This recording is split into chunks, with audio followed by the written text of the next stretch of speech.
years and years, I was a corporate exec. I worked in Fortune 500 companies, sort of, so you go to all these events with customers and resellers, and there's alcohol everywhere. And there's kind of this culture, you pick up a glass and you just sort of do your business, you stay in the bar. And I realized after a while that I really wasn't enjoying it.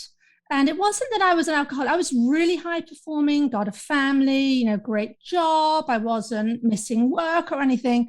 But it got to the point where I would, at 6 o'clock, would come at home and I'd sort of run to the fridge on automatic pilot, pour a glass of wine, and think, earth what am I doing here? And it got to the point where I thought, I just am not enjoying this and it's hard. I just wanted to find a way to drink less. I didn't want to have to say, look, I'm an alcoholic, because I knew I wasn't. Mm-hmm.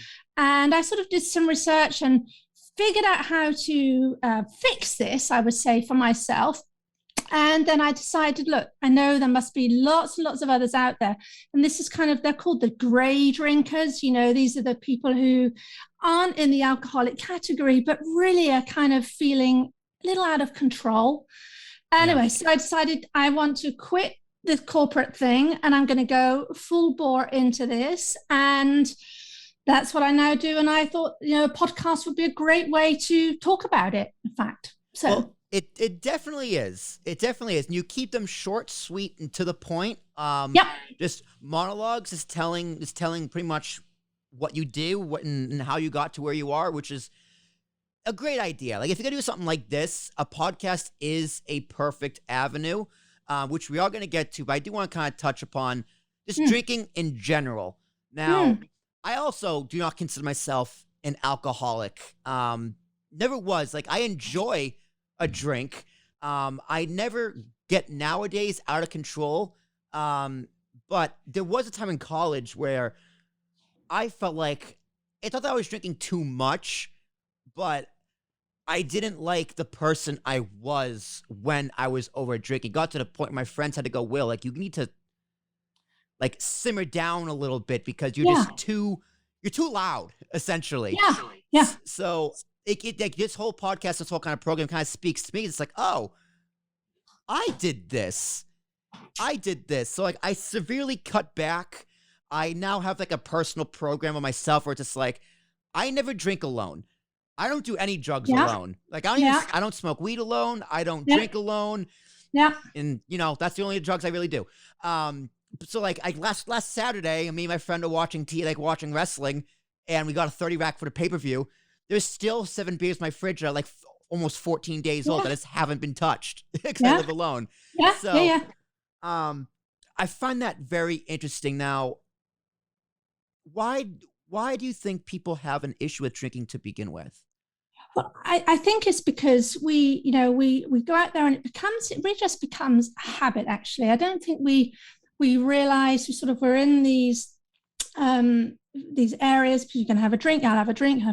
And the thing about alcohol is it's really designed to make us feel good. And as humans, we want to feel good. I mean, that's what we all want, whether that is connection, whether it's to feel confident, whether it's to, feel like you're one of the gang. I mean, there's lots and lots and lots of reasons. And alcohol enables that, because it sort of takes us out of ourselves a little bit and makes us feel good. And we like that. We're pack animals, humans, right? We like to be one of the crowd. Because on the flip side, so if you look at the fear a lot of people have when they come to me about, and I've been through this so many times, when you say no to a drink, how ostracized you feel. It really shows that in very clear. This alcohol is the only thing that you can do when you say no. People say, why? You're not an alcoholic, are you? So I think a lot of people carry on drinking because they don't want to be the one who's nursing, the cranberry juice in the corner. I think she's got a problem, but she doesn't want to tell us. And so I think we carry on because we just want to feel part of that. And then there comes a point when we think, for heaven's sake, this really isn't fun anymore. And I'm not even having fun, even though this is what I have taught myself and what society, frankly, tells us this is how you have fun, right? So it was all part. I think that's why people start, and that's why they carry on. Because think about it, we weren't born, any of us, wanting to drink. I mean, certainly when I was 7, 8, 9, 10. I mean, I didn't, of course you don't drink when you're younger. And it took me years actually to get to even like the stuff. Mm-hmm. And, and then you sort of get into this flow where it's just habits, like cleaning your teeth. 6 o'clock comes and the white wine is there, even if I don't really want it. People do love having their glass of wine with dinner. Don't get me wrong. When I'm out at a restaurant, like a nice steakhouse, I do get my glass of red wine, of course. And I enjoy my time at the bar, or in London, as they say, the pub. I enjoy going to bar. I only drink beer, really. I love beer. I'm one of those guys. Which is do you like the bitter that we have over here? The warm stuff? I've actually never had the warm beer.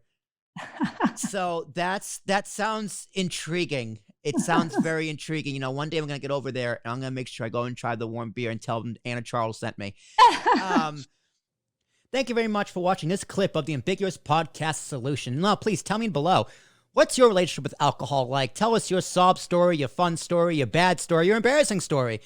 If you want to tell more embarrassing stories, hit me up, Will, at apspodcast.com to be a guest on one of my many podcasts, including Talking with Tara Shuck and the Ambiguous Podcast Solution. If you have a podcast, don't have a podcast, I'll put you in the right one. Don't worry about it. Check out Anna Charles and her podcast, 90 Days Later. It's fantastic. Links in the description, everything down below. And cheers to the next video. See what I did there? It's a pun.